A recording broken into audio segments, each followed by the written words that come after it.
Anderson Tendulkar ట్రోఫీలో మన team India the most crucial మ్యాచ్కి సిద్ధమైంది.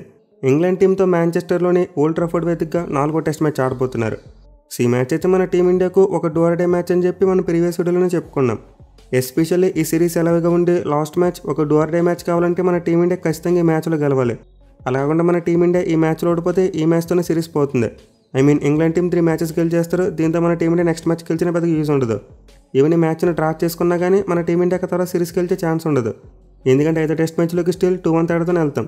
దీంతో లాస్ట్ మ్యాచ్లో గెలిస్తే సిరీస్ను 2-2తో ఈక్వల్ చేయగలం, కానీ మనమైతే సిరీస్ని గెలవలేం.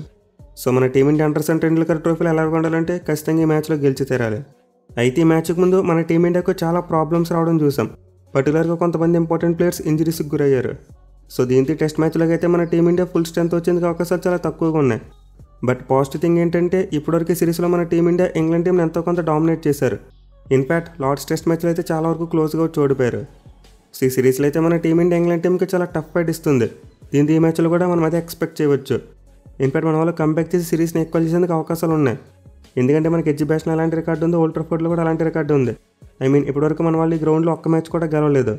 సో 2 టెస్ట్ మ్యాచ్ చూసుకుంటే మన టీమిండియా ఆడిన ఎడ్జిబేషన్ గ్రౌండ్లో అంతకుముందు ఒక్క మ్యాచ్ కూడా గెలవలేదు. బట్ ఆ మ్యాచ్లు గెలిచి సిరీస్లో కంబ్యాక్ చేయడంతో పాటు చరిత్ర తిరగరాశారు. దీంతో ఈ మ్యాచ్లు కూడా అలాంటిది రిపీట్ చేసేందుకు అవకాశం ఉంటుంది. పైగా ముందు చెప్పుకున్నట్టు ఇప్పటికీ సిరీస్లో ఒక 1 సైడ్ మ్యాచ్ కూడా చూడలేదు. మొత్తం 3 మ్యాచ్లు కూడా చాలా క్లోజ్గా వెళ్ళాయి. దీంతో ఈ మ్యాచ్లో కూడా 2 జట్ల మధ్య ఒక మంచి క్లోజ్ ఫైట్ని అయితే ఎక్స్పెక్ట్ చేయవచ్చు. ఇక ఈ మ్యాచ్ ఆడే ఓల్డ్ ట్రాఫర్డ్ యొక్క పిచ్ రిపోర్ట్ చూసుకుంటే చాలా వరకు బౌలింగ్ ఫ్రెండ్లీ వికెట్ అని చెప్పుకోవచ్చు. మెయిన్ హిస్టారిక్గా చూసుకుంటే ఈ పిచ్ ఎక్కువగా పేస్ బౌలర్స్కి అనుకూలంగా ఉండేది. పర్టికులర్గా మంచి పేస్ అండ్ బౌన్స్ని క్యారీ చేస్తూ ఉంటుంది త్రూఅవుట్ ది గేమ్. కానీ రీసెంట్గా చూసుకుంటే ఓల్డ్ ట్రాఫర్డ్ పిచ్లో చాలా మార్పులు వచ్చాయి. ఎక్కువగా బ్యాట్స్మెన్గా అనుకూలిస్తుంది. అది కూడా మ్యాచ్ యొక్క ఫస్ట్ 3 డేస్లో బ్యాటింగ్కు బాగా అనుకూలించి ఆ తర్వాత స్పిన్ ఫ్రెండ్లీ వికెట్గా మారిపోతుందంట. సో రీసెంట్గా చూసుకుంటే ఓల్డ్ ట్రాఫర్డ్ పిచ్ మీద గతంలో ఉన్నంత పేస్ అండ్ బౌన్స్ అయితే లేదు. అంటే ఇప్పటివరకు సిరీస్లో చూసుకున్న ఇంగ్లాండ్ టీం గ్రీన్ టాప్ అన్న వికెట్స్ ఎక్కడా కూడా ఇవ్వలేదు. అన్ని ఫ్లాట్ వికెట్స్ ఇచ్చారు. ఎందుకంటే ఇంగ్లాండ్ టీం తమ బ్యాట్స్మెన్ తగ్గట్టు బ్యాటింగ్ వికెట్లు తయారు చేయించుకుంటున్నారు. At the same time present England team యొక్క పేస్ బౌలింగ్తో కంపేర్ చేసుకుంటే మన టీమిండియా పేస్ బౌలింగ్ బాగుంది. మెయిన్లీ బౌమర్ ఉన్నప్పుడు గ్రీన్ టాప్ ఉండే వికెట్స్ ఇస్తే అతనైతే చెలరేగిపోయి బౌలింగ్ చేస్తూ ఉంటాడు.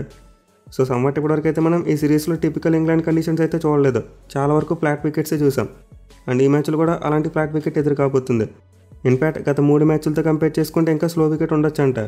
సో ఇనీషియల్గా ఇంగ్లాండ్ వాళ్ళు అయితే మ్యాచ్ స్టార్ట్ అయ్యే 2 రోజుల ముందు పిచ్ ఫోటోలు బయట పెడుతున్నారు. అండ్ ఆ పిచ్ మీద గ్రాస్ ఉంటుంది. బట్ మ్యాచ్ స్టార్ట్ అయ్యే టైం చూసుకుంటే కంప్లీట్గా గ్రాస్ మొత్తాన్ని కట్ చేంజ్ చేస్తున్నారు. దీంతో ఈ మ్యాచ్కి ముందు కూడా అలాంటిది చేసి గ్రాస్ మొత్తాన్ని కత్తిరించేస్తారు. ఒక మంచి ఫ్లాట్ వికెట్ నుంచి ఈ మ్యాచ్లు కూడా ఎక్కువ పరుగులు రాబట్టేందుకు చూస్తారు. బట్ ఎనివే చివరి టెస్ట్ మ్యాచ్తో కంపేర్ చేసుకుంటే ఈ మ్యాచ్కి వెదర్ ఫోర్కాస్ట్ చాలా డిఫరెంట్గా ఉంది. అంటే రెయిన్ పడేందుకు ఎక్కువ అవకాశాలు ఉన్నాయి. ఇన్ఫ్యాక్ట్ మ్యాచ్ జరిగే 5 రోజులు కూడా 20-40% రెయిన్ పడే అవకాశాలు ఉన్నాయి. సో ఉన్న లాట్స్లో జరిగిన మ్యాచ్లు చూసుకుంటే రెయిన్ ఏమీ పెద్దగా కనిపించలేదు. దీనివల్ల వికెట్ చాలా వరకు స్లో అయిపోయింది. మెయిన్లో ల్యాక్ ఆఫ్ బౌన్స్తో పాటు వేరియబుల్ బౌన్స్ కూడా కనిపించింది. కానీ ఈ మ్యాచ్ చూసుకుంటే మాత్రం వర్షం పడేందుకు అవకాశాలు కనిపిస్తున్నాయి.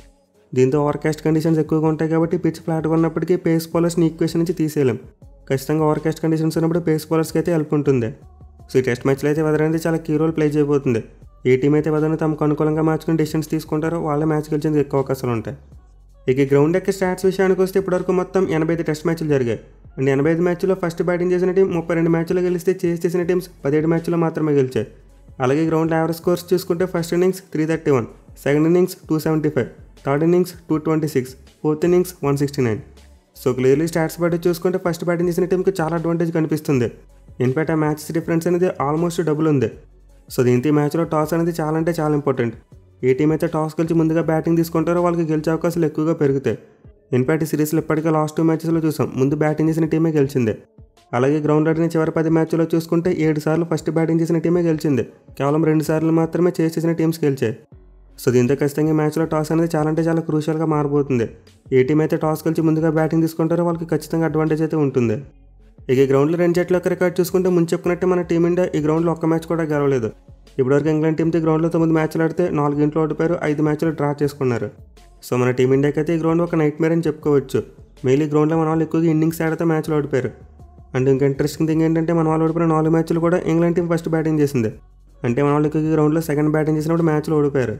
సో దీనివల్ల ఈ మ్యాచ్లో టాస్ అనేది క్రూషియల్గా మారుతుందని చెప్పి ముందే చెప్పాను. ఇక ఇంగ్లాండ్ టీంకి చూసుకుంటే ఈ గ్రౌండ్లో అద్భుతమైన రికార్డు ఉంది. 84 మ్యాచ్లు ఆడితే 33 మ్యాచ్లో గెలిచారు, 15 మ్యాచ్లో మాత్రం ఓడిపోయారు. మెయిన్లీ చివరికి వాళ్ళు ఈ గ్రౌండ్లో ఆడిన 6 మ్యాచ్లు ఒక్కటి కూడా ఓడిపోలేదు, 5 మ్యాచ్లు గెలిచారు, 1 మ్యాచ్ డ్రా చేసుకున్నారు. సో ఇంగ్లాండ్ టీంకి అయితే ఓవరాల్గా చూసుకునే గ్రౌండ్లో చాలా మంచి రికార్డు ఉంది. అండ్ రీసెంట్గా చూసుకున్న అద్భుతమైన రికార్డు ఉంది. దీంతో డెఫినెట్లీ వాళ్ళు ఈ మ్యాచ్లోకి ఫేవరెట్స్గా బరిలోకి దిగుతారు. బట్ ముందు చెప్పుకున్నట్టే మన టీమిండియాని కూడా తక్కువ అంచనా వేయలేం. మన వాళ్ళ ఎగ్జిబిషన్లో కూడా చాలా పూర్ రికార్డ్తో బరిలోకి దిగారు, బట్ అక్కడ చరిత్ర తిరగరాశారు. దీంతో ఈ మ్యాచ్లో కూడా అలాంటి చేసేందుకు అవకాశం అయితే ఖచ్చితంగా ఉంటుంది. ఇక టీమ్స్ విషయానికి వస్తే ఇంగ్లాండ్ టీం ఆల్రెడీ వాళ్ళ 4th టెస్ట్ మ్యాచ్ ప్లేయింగ్లో అనౌన్స్ చేశారు. అండ్ వాళ్ళ టీంలో చూసుకుంటే ఒక మార్పు జరిగింది. ఇంజరీ కారణంగా రూల్ అవుట్ అయిన షోయబ్ బషీర్ ప్లేస్లో లియామ్ డాషన్ని తీసుకున్నారు. లెఫ్ట్ ఆర్మ్ స్పిన్ ఆల్రౌండర్కి అయితే డొమెస్టిక్లో చాలా ఎక్స్పీరియన్స్ ఉంది. మళ్ళీ చాలా మంచి ఆల్రౌండ్ ప్లేయర్ అని చెప్పుకోవచ్చు. బౌలింగ్ బాగా వేస్తాడు, అలాగే బ్యాటింగ్ కూడా బాగా చేస్తాడు. దీంతో అతను రావడం ఇప్పుడు ఇంగ్లాండ్ టీంకి చాలా ప్లస్గా మారిపోతుంది. మెయిన్ ఇప్పుడు వాళ్ళ బ్యాటింగ్ మరింత స్ట్రాంగ్గా మారిపోయింది. మొత్తం వాళ్ళ టీంలో ఉన్న 11 మంది బ్యాట్స్మెన్ కూడా బ్యాటింగ్ చేయగలరు. జాఫ్రా ఆర్చర్ లాంటి ప్లేయర్ నెంబర్ 11 ఆడుతున్నారంటే మీరు అర్థం చేసుకోవచ్చు వాళ్ళ బ్యాటింగ్ ఎంత బలంగా ఉందనేది. బ్యాటింగ్ విషయంలో అయితే ఇంగ్లాండ్ టీం చాలా సాలిడ్గా కనిపిస్తున్నారు. మీరు లాస్ట్ మ్యాచ్లో తమ బ్యాచ్ బాల్ అప్రోచ్ని కంట్రోల్ చేసుకుని మరీ మ్యాచ్ గెలిచారు. దీంతో వాళ్ళ కాన్ఫిడెన్స్ మరింత పెరుగుద్ది. బట్ ఇంగ్లాండ్ టీంకి టాప్ ఆర్డర్లో చాలా ప్రాబ్లమ్స్ ఉన్నాయి. క్రాలీ రన్స్ కొట్టట్లేదు, అలాగే వాలీబాబ్ చూసుకున్న సెంచరీ ఇన్నింగ్స్ తప్పితే మిగతా మ్యాచ్లో సరిగ్గా ఆడలేదు. ఈవెన్ బెండకెట్ చూసుకున్న ఫస్ట్ మ్యాచ్లో కూడా తర్వాత నెక్స్ట్ మ్యాచ్లో పెద్దగా రాణించలేకపోయాడు. ప్రజెంట్ అయితే ఇంగ్లాండ్ టీం టాప్ ఆర్డర్ ఎక్కువగా రన్స్ కొట్టట్లేదు, మిడిల్ ఆర్డర్ మాత్రమే బాగా పెర్ఫామ్ చేస్తుంది. అయితే బౌలింగ్ విషయానికి వస్తే మాత్రం జాఫ్రా ఆర్చర్ ఎంట్రీ తర్వాత వాళ్ళ బౌలింగ్లో మంచి స్పార్క్ కనిపిస్తుంది. ఎస్పీసీలో తన పేస్తో మన ఇండియన్ బ్యాట్స్మెన్ హరీ చేస్తున్నాడు.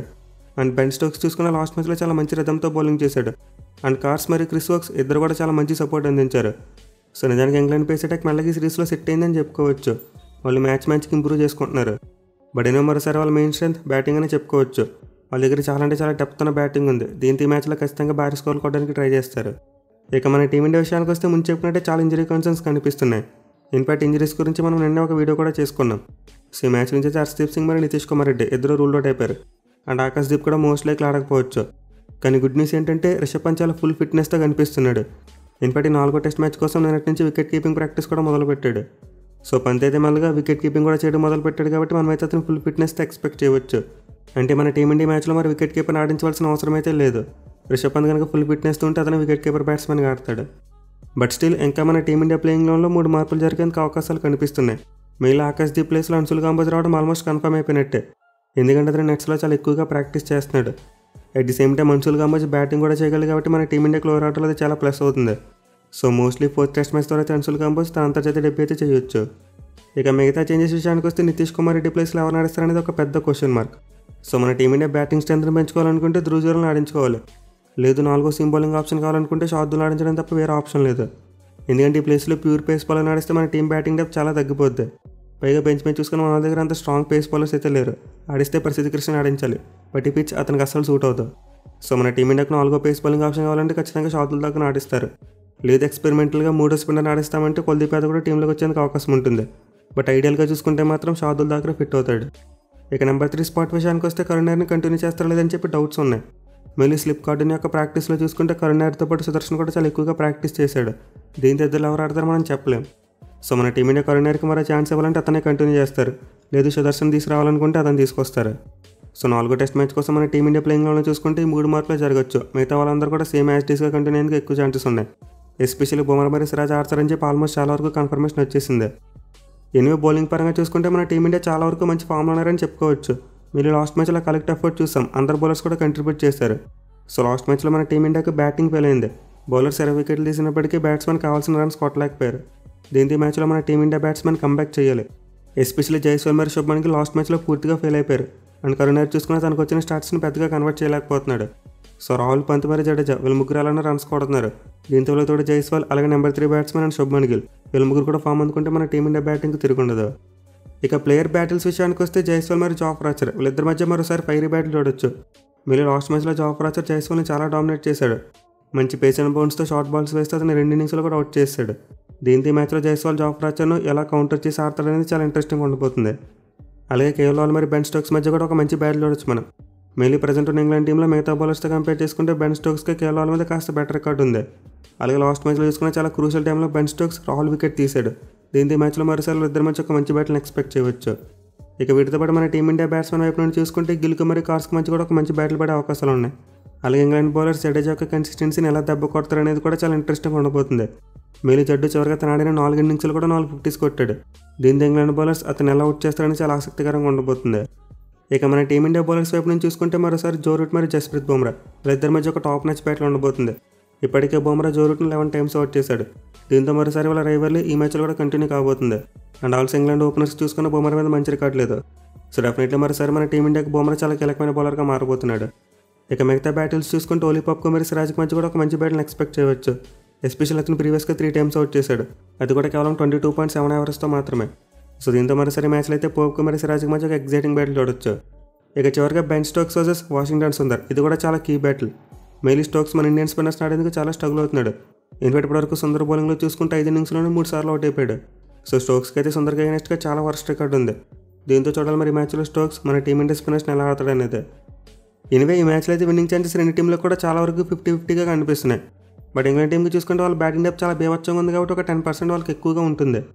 బట్ ఎనివే మన టీమిండియా ఆ కొలాప్స్లకు గురి కాకుండా జాగ్రత్తగా ఆడితే మాత్రం ఈ మ్యాచ్లో ఖచ్చితంగా గెలుస్తారు.